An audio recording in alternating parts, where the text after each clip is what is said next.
Okay, atras. Oh, masabit ah. Oh.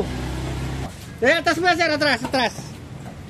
Magandang araw mga boss. Yan ang problema ni customer na kapag ikinambyo niya itong sasakyan niya, sumasabit. Bukod dyan, matigas pa itong clutch pedal niya. At dahil sa hindi naman nagsasalita yung sasakyan at hindi naman yan makukuha sa tingin-tingin lang, dapat i-manual check-up mo. Uy, tigas ng clutch pedal ito. Wow, tigas oh. Tayo sakit na ng mga ganito sa sasakyan. Tigas oh. Grabe.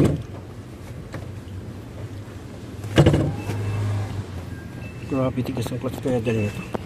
Diyan ka na nga, punta na ako dito sa harapan ng sasakyan para ma-check ko itong secondary clutch niya. Possible kasi mga boss, pag stack up dito sa secondary clutch or marumian, pwedeng panggalingan yan ng pagtigas ng clutch pedal. Kaya dyan muna ako magpo-focus. Maganda kasi i-manual check-up ko muna bago ako humatol. Tapakan mo nga sir ang clutch sir. Pinaapakan ko muna kay customer itong clutch pedal niya para malaman ko kung paano ko ito hahatulan na hindi siya mapapagastos ng malaki. Silipin ko lang ito kung may tagas o kaya yung piston niya, yung paligid niyan kung marumi. Sige sir, bitaw. Okay na. Sa naging assessment ko dito mga boss, itong secondary clutch niya, may problema dito sa repair kit. Kaya ang gagawin ko dyan, kakalasin ko itong secondary clutch niya. Gagamit ako dyan ng box wrench sa number 12. Luluwagan ko yung 2 bolt na nakalagay dito sa secondary clutch. Dahil sa maluwag na yung 2 bolt na number 12, dito naman ako sa fitting niya or yung fluid line. Gagamit ka naman dyan ng open wrench sa number 10 para maluwagan mo itong fitting niya. Pag maluwag na yan mga boss, pwede nyo nang tuluyan tanggalin yung 2 bolt na number 12 dito sa secondary clutch nyo. Dahil sa natanggal ko na yung unang bolt, ito naman yung pangalawang bolt na tatanggalin ko.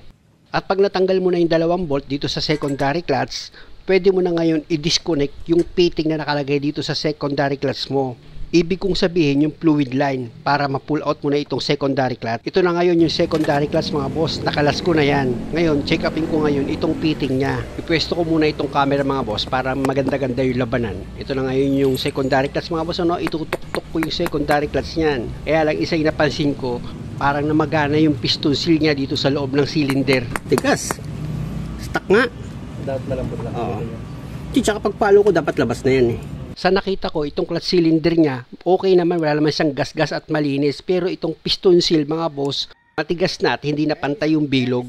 Matigas ba siya minsan kaya ano? Matigas si kapakan. Ha? Matigas na siya. Hindi, may mga time na may pag nagkambyo ka ano? Sumasabit. Yung goma rito, oh, tupina oh. Ayan oh. Ayan oh. Pit-pit na yung goma rito eh.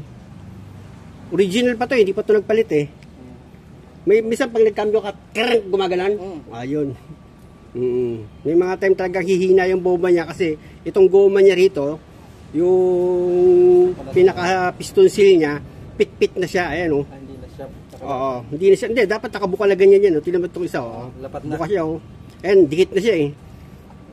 Kaya minsan pag tapak mo ng ano mo, parang malalim siyang bigla. Naramdaman mo yun. Tapos pag nagkambyo ka, ngarang, karang, gumaganon. Oh. Ito na yun. Yan lang yun. At dahil sa naipaliwanag ko na kay customer yung pinanggalingan ng problema, syempre nagpabili na ako ng secondary repair kit. Hindi ko papalitan yung buong cylinder mga boss. Repair kit lang yan, pwede na hanggat maaari. Pag nakita nyo nang wala namang gasgas yung loob nitong secondary cylinder nya, huwag yung papalitan. Ang palitan nyo lang yung repair kit. Kasi nakita nyo naman yung problema, di ba? Tumigas lang yung goma nya. Tapos yung pangalawang piston seal, pit-pit na siya, kaya may mga time pag nagcambio siya, sumasabit. Kasi nga, humihina yung bomba pag inapakan niya yung clutch pedal eh. At yung pinanggagalingan naman ng tigas ng clutch pedal, nakita nyo naman di ba yung goma, medyo tumigas na siya na kumapal. Kaya ang nangyayari pag inapakan mo yung clutch pedal, yung pagbomba mo dito sa secondary clutch, kahit nga nung tinatanggal ko, nakita nyo naman di ba ang hirap tanggalin eh, sumikip na siya eh. Ayun ang dahilan kaya tumigas yung clutch pedal niya. Pero malalaman niya pagtapos kong gawin itong sasakyan ni customer, ilagay ko na itong bago na secondary repair kit para magkaalamanan na. Kasi kung mali naman yung mga pinapaliwanag ko sa inyo, ang mahalaga nung matapos ko itong gawin, umayos, di ba? After ko mailagay yung repair kit dito sa loob ng cylinder, isunod ko namang ilagay dyan itong push rod niya, pati itong boot. Pag nailapat ko na itong boot, itulak ko itong push rod niya. Tignan nyo. Di ba malambot na itulak yung push rod? At dahil sa okay na ito mga boss, pwede ko na ngayon ibalik sa dati niyang position itong secondary clutch cylinder. Ang unahin yung ilagay dyan mga boss, yung fluid line niya or yung fitting dito sa clutch secondary cylinder. Ipakapit nyo muna yung nut niyan dito sa secondary cylinder nyo. At pag naipakapit nyo na yan, pwede nyo na ngayon ilagay yung 2 bolt na number 12 dito sa cylinder. Ayan na yung unang bolt mga boss, pinakapit ko na yan. Tapos ito na yung pangalawang bolt, ipapakapit ko na yan sa thread nya. Pag okay na, gamit yung box wrench nyo na number 12, pwede nyo na ngayon i-final yung higpit ng 2 bolt dito sa secondary cylinder ng clutch nyo. Pasensya na mga boss, hindi ko na naipakita sa inyo. Nag-overheat na naman kasi yung cellphone ko. Ano ba yan? Pero bago ako mag-bleed mga boss, syempre dapat itong fluid reservoir, salinan nyo muna. Actually mga boss, itong fluid reservoir nya, ito yung brake master cylinder. Nagtap lang sila dito ng hose para makapag-deliver ng fluid dito sa clutch master cylinder.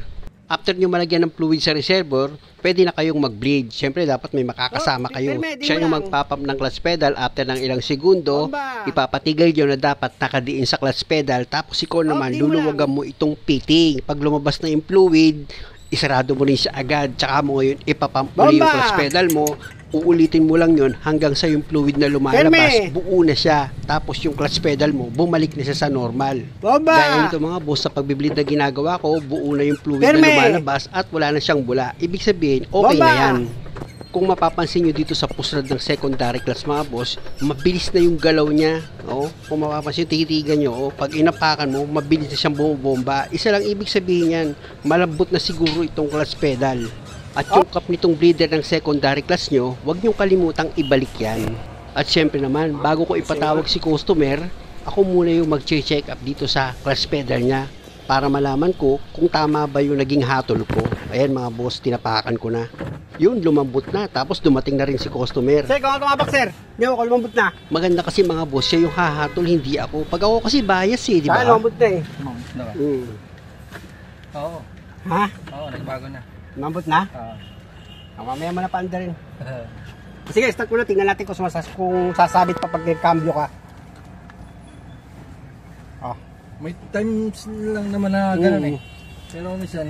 Hindi, kasi nga yung repair kit eh. Ano, start talaga na? Start mo. Naka-neutral ano? Sige, bombay mo. Sige, kambyo mo na ngayon. Kung matigas pa may mga time na ano. Teng, dami ka tayo. Pakialis. Ay, ito sa harapan. Bumabaw nga siya. Sige. Sige. Kambyo mo ngayon kung isabit pa. Dapat ano lang. Malambot siya yung kambyo. Malambot. Sa reverse ano yan eh. Okay? Pasok. Sige. Yung clutch, okay na yung clutch, malambot na. Okay. Marumi lang talaga. Ano? Dati hindi ko siya yung ano. Kanina tigas eh. Di ba? Versa. Oo, pipersa. Ngayon, pwede nga nakaapak na lang yung paa mo dito na nalalapat eh. Alalay Dulo na. na lang ang ikukan mo eh. Gaganon eh. At dahil sa okay na ito mga boss, maraming salamat sa panonood. Sana nakakuha kayo ng idea. At kung maaari, huwag nyo naman sanang kalimutang mag-subscribe sa channel ko. Siya nga pala, may part 2 pa ito kasi yung preno niya malalim. Tapos yung handbrake masyado ng mataas. Abangan nyo na lang. Salamat!